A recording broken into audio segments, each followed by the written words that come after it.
Hey guys, it's another Saturday Scribbles episode, and this week we will be drawing a 3D hand. I'm sure you've seen this all over the internet, but I really wanted to try it and do it a little differently. Instead of having all the fingers spread apart, I wanted to do the Vulcan sign or Spock sign. And yeah, my cat decided to pop in as usual.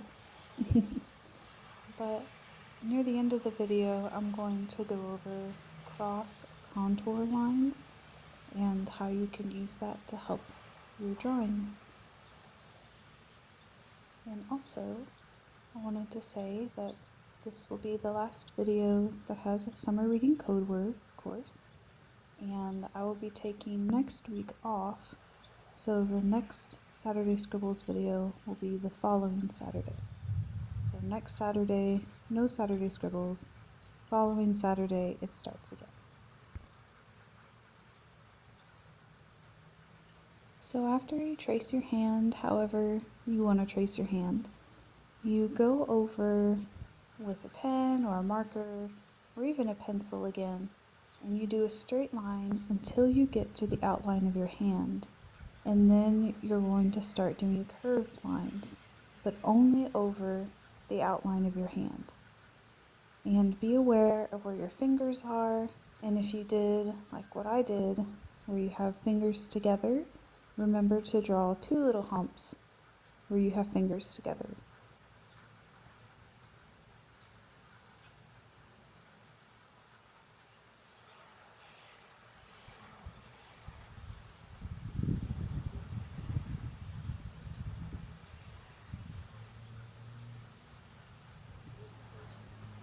So you do line, hump, hump, line, hump, hump, line. And you can do your stripes really far apart. You can do them super close together. Really, the closer your lines are just means that it'll be easier to see the hand. The further apart your lines are, it might take a little more time for people to see what it is, but you can work with that, and you can keep it as obscure as you want to keep it or as detailed as you want to keep it. That's what's fun about these.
So I went through with a pencil and just added a little bit of shadows to give it more of a 3D effect. You don't have to do this by any means.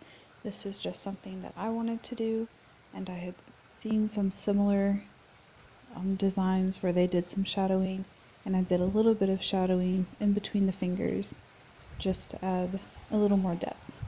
But you do what you want to do, and don't let anybody tell you that it has to be a certain way, because it doesn't.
And after you have all of your ink down, go ahead and go back and erase the outline that's not shadowed in if you decided to shadow. If not, just go in and erase all of the outlines that you have made.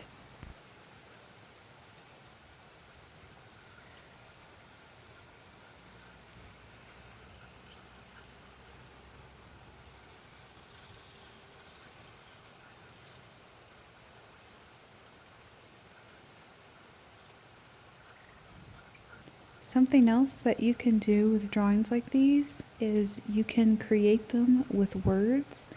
This takes a lot more time, but the effect is really neat.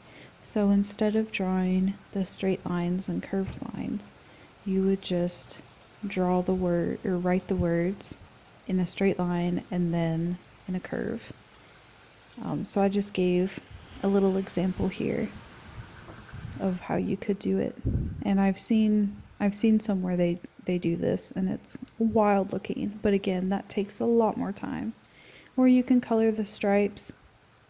I just did a darker color for the straight lines, and then I lightened it up for the curves to make them pop out more.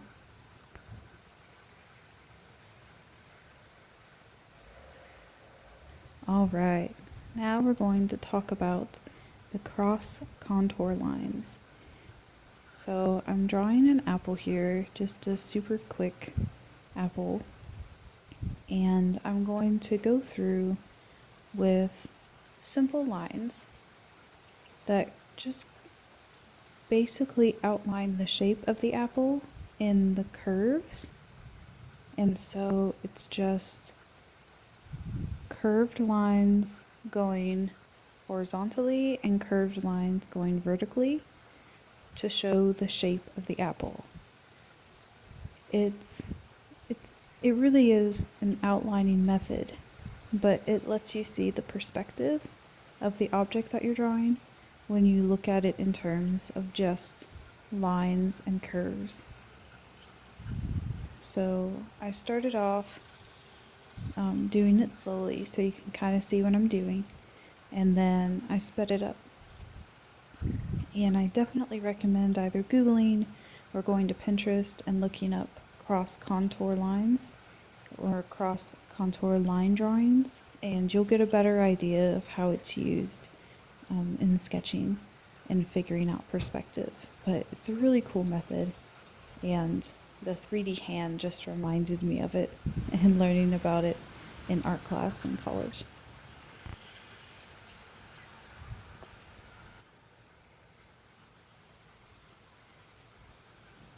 Your summer reading code, the last one, is Van Gogh, Van Gogh, VANGOGH, and that is all one word. And yes, I know that an opportunity was lost and I could have drawn ears for this one, but I wanted to do hands. But keep Van Gogh.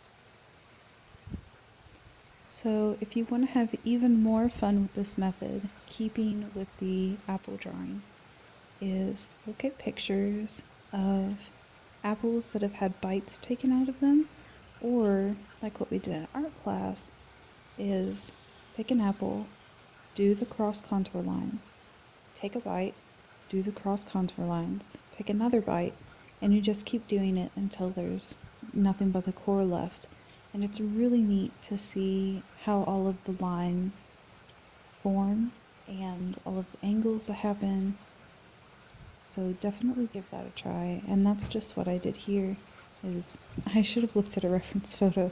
The bite looks really weird, but you get the idea. So you have the regular contour lines on the normal unbitten part of the apple, and then once you get to the bite mark, it has different kinds of lines going every which way to symbolize the teeth marks that are left inside the apple. So really cool. Definitely give it a shot. It's fun and it's fairly simple.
Thank you so much for watching, guys, and I will see you again in 2 weeks.